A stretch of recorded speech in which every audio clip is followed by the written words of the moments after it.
Hi అండి. నా health పరంగా బీట్రూట్ తింటే మంచిదని మా హస్బెండ్ 1 kg బీట్రూట్ తీసుకురావడం జరిగింది. 1 అవర్ తిన్నా కూడా ఒక బీట్రూట్ కూడా తినలేకపోయాను. ఏదన్నా ఆహారము మన ఇష్టంగా తింటేనే మనకు అది వంట పడుతుంది, ఆరోగ్యం అనేది మనకు చేకూరుతుంది. బీట్రూట్ డైరెక్ట్ తినడం కష్టం, కానీ ఈరోజు బీట్రూట్తోని పచ్చడి తయారు చేయబోతున్నాను.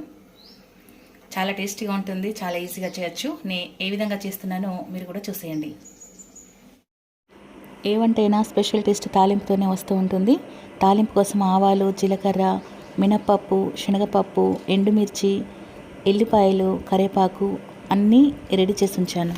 నేను చేసేటువంటి వంటలు చిన్నపిల్లలు కానీ, ఇప్పుడు కొత్తగా పెళ్ళైన అమ్మాయిలు కానీ, పెళ్ళి కానీ బ్యాచిలర్ అబ్బాయిలు కానీ ఎవరైనా ఈజీగా చేయొచ్చు.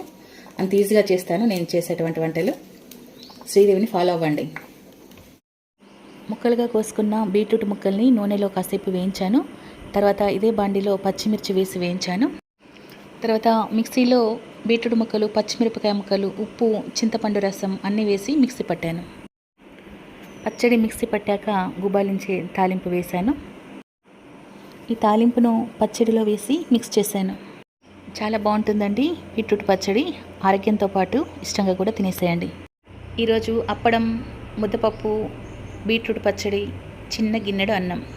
ఇది నా లంచ్.